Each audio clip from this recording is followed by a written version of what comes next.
I was born in Cambridge, Massachusetts. That is, I was born in a hospital in Cambridge, Massachusetts. My family was living in Arlington, so I joined them as soon as possible. And that's silly. I'm already in trouble. Technically, I was born in a hospital in Cambridge, and recently I've changed my birthplace from Arlington to Cambridge just because I wanted that Harvard association. I thought it gave me a little more intellectual depth. In truth, I was raised in Arlington, which is a town, a nice town. It has become more interesting since I left. Now they have a liquor license, actually.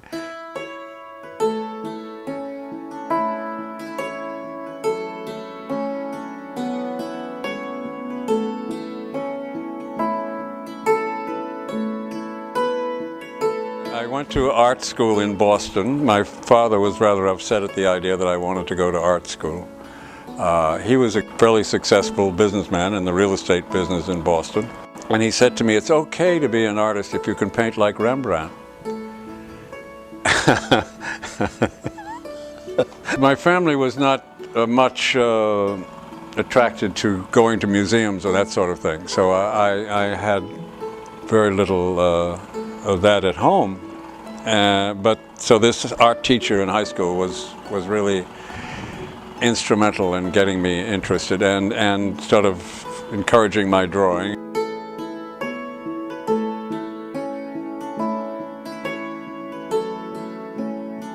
I cannot pinpoint a moment when I was sure that was going to be my life. I didn't have any other options. I had some romantic idea of what being an artist was. I enjoyed making drawings and paintings, but I didn't feel that I had a vocation, you know, that God had asked me to do this or anything. And are we doing this again? Are we on? Oh, we are. Oh dear.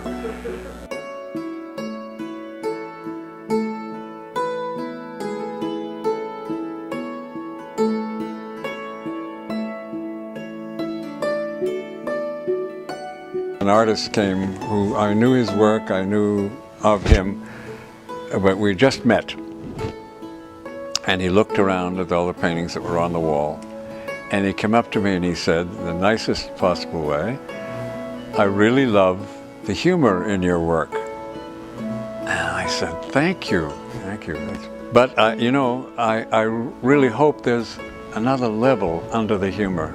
And he said, "Oh, I see that too. And under that, there's another level." So it was like a layer cake. It was the club sandwich theory of art. So when you ask about people's appreciation, they're appreciating it on different levels. In one of Rembrandt's most famous paintings, The Anatomy Lesson of Dr. Tulp, the famous surgeon is showing a group of doctors how to deal with the ligaments that control the fingers, and he has this cadaver stretched out on the table in front of him.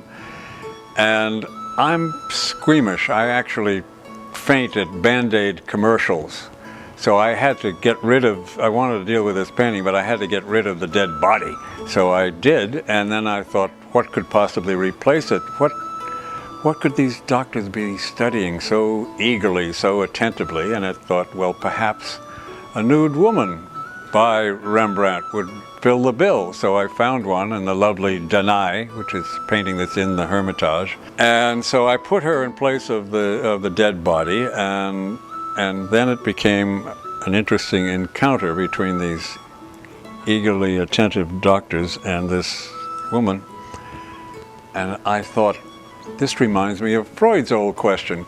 So that's what I titled it. What do women want? I love to work with Manet, obviously, and Manet's last great painting was the bar at the Folies Bergère. And that has a lovely barmaid behind this bar with champagne and and fruit and other things on it. I did a series of paintings of her in different environments. First, I put her in front of Manet's first masterpiece, Luncheon on the Grass, and then I put her in front of her own painting, and then I put her out west in a bar somewhere in Deadwood or something, where she's standing in front of a painting showing a bunch of cowboys charging toward her. I'm sure a lot of cowboys would have charged toward her if they had the chance.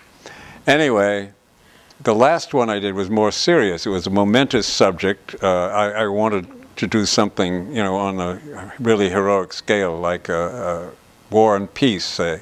And I call this War and Peace because I put her in front of Guernica, Picasso's Guernica. She's in a museum. She's serving at a vernissage, at the opening of a show, and behind her is Picasso's major work done in the 30s on the occasion of the Spanish Civil War, when the fascists bombed this innocent village and killed a lot of innocent people. And it made me think of the time we were going through. It was the Iraq War, and people were dying out there, and our president was encouraging us all to go shopping and partying and keep on living normally. This is a significant social statement which I'm sure will bring peace to the world for the next few hundred years. I call it War and Peace, stealing a title just as I steal subjects from artists.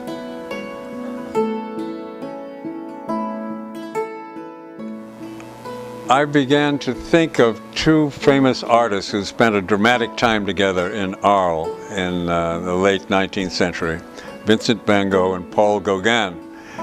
And they had a very dramatic time together, and there's no image of them down there together. That's 2 months they spent, and that ended with Van Gogh cutting off part of his ear and Gauguin being accused of terrible things, and it all went away without any record. There's no record of them there.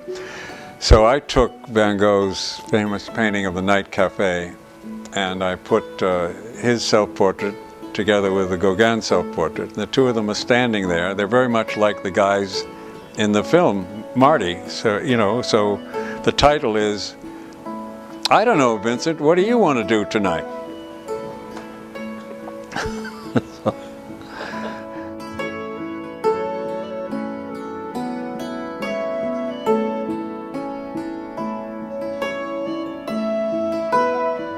I wish I could record someone looking at my art and being struck dumb with wonder and sort of a beam of light coming down from heaven, and they say, my God, finally I see genius here. Now I know what genius is. Artists, I thought, are people who are driven to do things and make things, and even if they don't recognize why. And so I'm driven to turn these things out, and in spite of popular demand. I mean, in spite of public indifference. In the face of widespread hostility, I'm there, turning them out.